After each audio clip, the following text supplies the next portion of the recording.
This week on the Big Story Podcast, victims of an infectious disease who never recovered. I was better within a couple of days, but he was not. And I said, well, maybe you're just tired, because bronchitis always hits him hard because he is asthmatic. I thought, well, it's gonna get better. It's gonna get better. Never got better. Take this finger, touch your nose. A puzzling condition for which there is no cure. I joke with my friends that this is like being an alcoholic. You take it one day at a time because you don't know how you're going to feel. Only the forgotten victims the pandemic left behind. My biggest frustration is people not understanding or choosing to understand that illnesses impact people differently. Even if there's a lot of unknown to it, there's still people that are struggling. Next on the Big Story Podcast.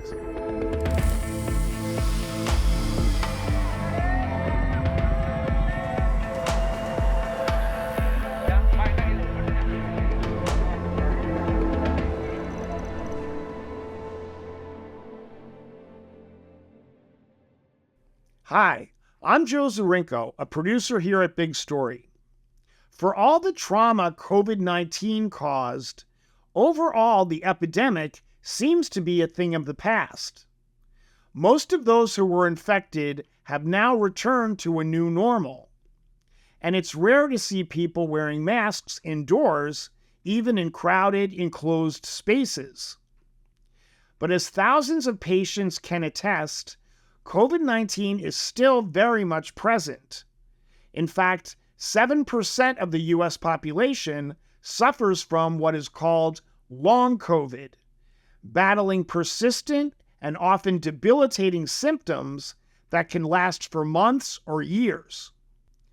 For this documentary, correspondents Dan Williams and Armando Guerra spent time with 5 patients diagnosed with long COVID in Chicago and Miami. This episode of the Big Story Podcast is called Coping with Long COVID. By the end of the winter in 2020, the world was just getting acquainted with COVID-19, the coronavirus. For Patrick Malia, a father of 2 and husband to his wife Carrie, it was going to be a fateful encounter. It was the week of March 13th. Came home from work, was not feeling well. Woke up Saturday, started to feel worse. Got worse as the day went on. By Saturday afternoon, I was upstairs in bed under 3 blankets, shivering so hard the bed was shaking. So I went to the ER. By the time I got there, it was like 104-degree fever. Eventually, Patrick was allowed to go home. He didn't leave the house for 38 days. Stayed in the house, could not leave, could not walk more than 10 feet without collapsing, struggling to breathe, struggling to just with strength. The fatigue was brutal. I was better within a couple of days, but he was not. And I said, well, it's gonna get better. It's gonna get better. Never got better. Dr. Mark Sala of Chicago's Northwestern Medicine Hospital was on the front line as the pandemic swept through the city. Things got very real, so to speak, in the United States. Then we have inundation of all the hospital systems, especially the ICUs, with people with really very severe pneumonia and life-threatening critical illness from COVID-19. At that point, we got a sense that not only were things very acutely very, very difficult and that we were going to lose a lot of people to this, but that there would be quite a fallout from it in the coming years. Patrick attempted to return to work on a part-time basis, but he quickly realized the impact of COVID-19 was more than just physical. Pull me in, strong, push me away. Good. There was a couple times that I drove to work the same route I had taken for years.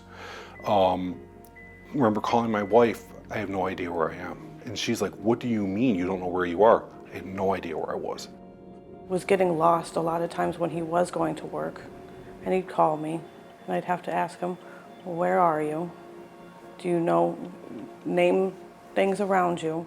And I'm not from the suburbs, so I don't 100% know, but I had to figure it out every time and make sure that he was okay. I would get confused very easily. I would black out. I'd forget where I was. I'd forget where I was doing. I'd forget who I was talking to. And that's kind of when we started to notice that there were more like neuro symptoms along with the respiratory. You okay?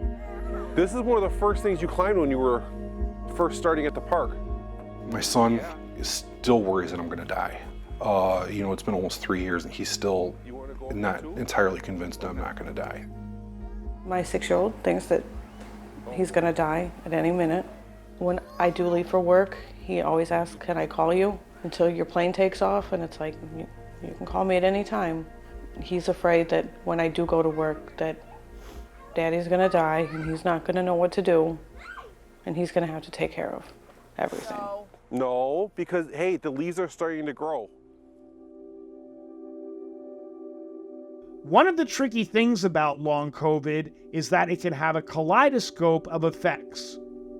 Symptoms can vary from severe physical impediments to chronic fatigue, and often symptoms can go away and come back again. In Miami, we hear from Chris Almeida, a graffiti artist who, after a mild case of COVID-19, started experiencing recurring symptoms. It was mainly just one night where I had a lot of sweats, I had a fever. I was a little bit concerned because at the time, obviously, there was the whole COVID craze, so I went and got tested and that's when I got the results that I had COVID. Shortly after, I started feeling the arrhythmia in my heart. A few times a day, I would feel this difference in heartbeat. I started becoming more and more concerned because it started getting progressively worse. It got to the point where all day I could feel random spatters in my heart. And it was almost impossible to go to sleep. And I was scared. I was scared because, holy shit. Holy shit, am I gonna wake up tomorrow? It was a concern. It was scary.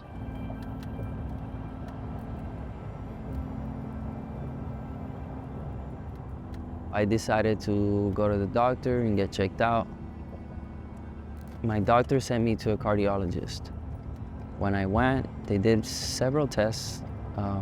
They put me on a treadmill where I ran. They actually sent me some sort of device that I had to place on my chest to test my heart.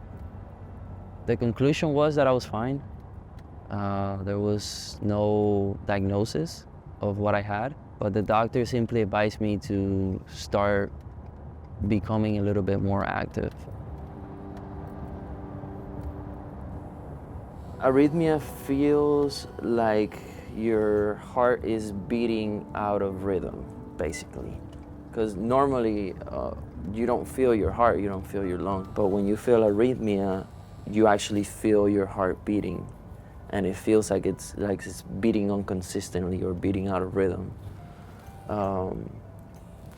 And I also would feel sort of like a sensation extending out to my left arm from it. It wasn't a pain, it was I could feel my nerves feeling the arrhythmia, and it got really bad at night. It would happen all through the day, but it was really bad at night, where it kept me up a lot of the times. A lot of times I was scared to go to sleep because, I was like, I don't know if I'm gonna wake up.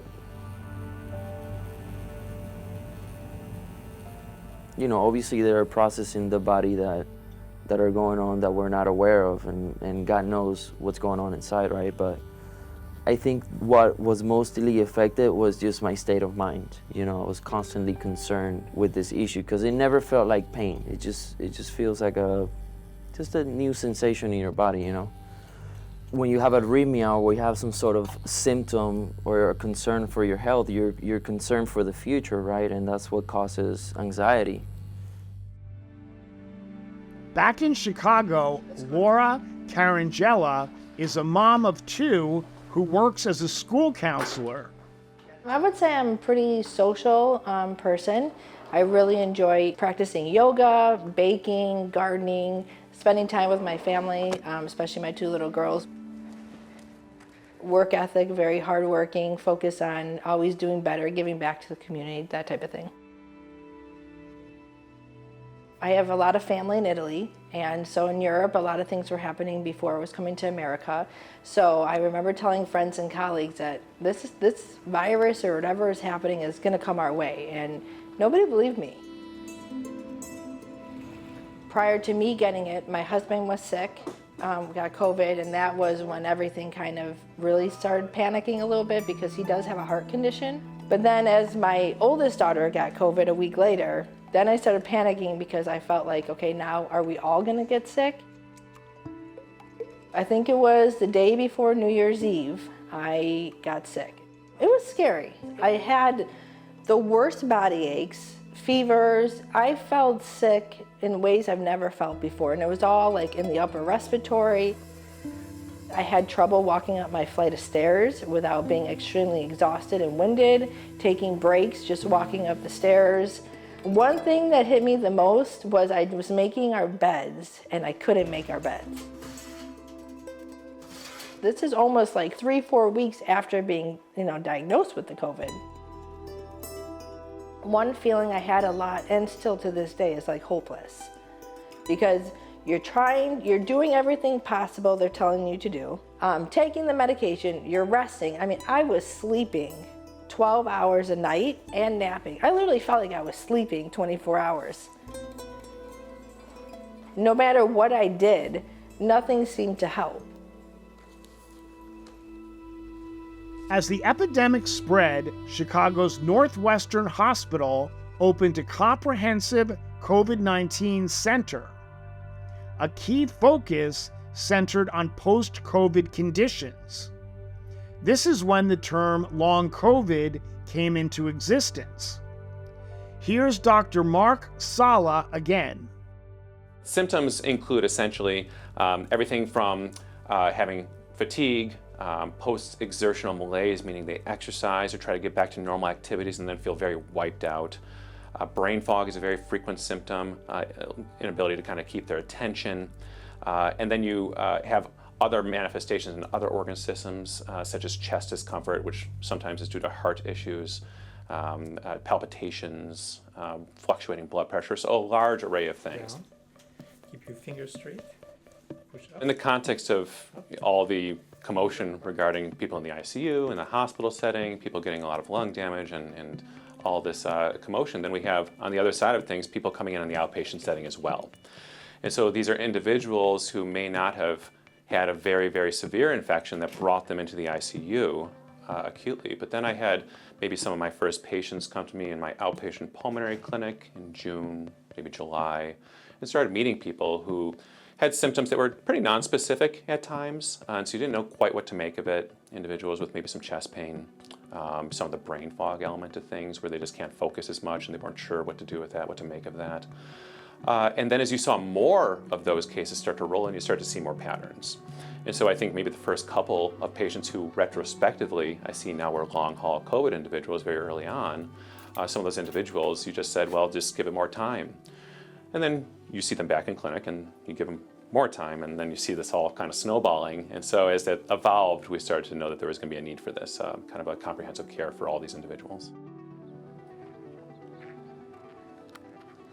So if you consider right now that there is no FDA-approved therapy for long COVID, a lot of that has to do with the fact that we've been trying to understand what we're even treating.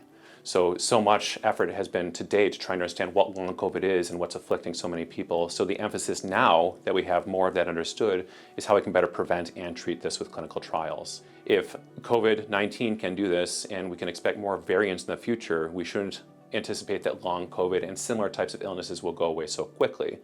So if COVID-19 was just nature's warning shot for a virus that could do this and more, we need to be prepared for that with our research and tools for the future. Is it my turn? No, it's my turn. Laura's story took another turn after she was diagnosed with COVID-19 for a second time. This time around, I got scared again. I felt like every time I get sick, it's going to be like last year. I was back to my nebulizer treatments, more inhalers, medication. I think probably my biggest frustration is people not understanding or choosing to understand that illnesses impact people differently, even if there's a lot of unknown to it. We're struggling from an illness, no matter what it is. We're trying to get better, but you know what? We're struggling. A lot of patients will be sort of bounced back and forth between doctors being told to just give it more time, or in the worst case scenario, it's all in your head.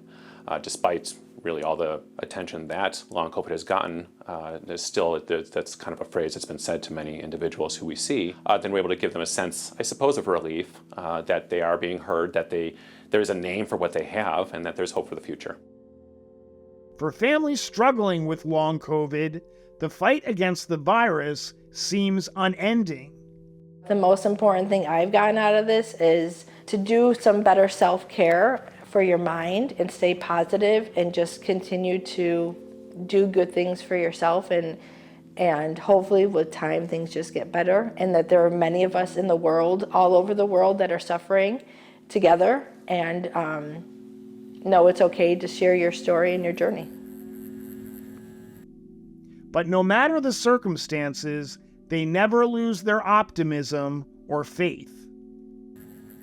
You do read stories about long COVID patients that do return to normal. And there's part of me that says, okay, it is going to happen for him. It's just maybe not today, maybe not tomorrow, but it's going to happen. So I am very hopeful. There's the light at the end of the tunnel, for me at least. I can't speak for everyone, but there is for me. Don't know if it's going to last forever, but you know, I'm at least at peace if it is. So if it's something that doesn't go away, I'll manage. It's not the end of my life. So it's not the end of the road. It's something that you can work through, but you have to be really determined and really want to work through it. That's all for the Big Story podcast this week. Special thanks to our colleagues Caleb Lopez and Felipe Lozano Puche here in our CGTN America studios. If you want to check out the full-length documentary, we'll drop the links on the show's notes, or you can just go to CGTN Now on Apple TV.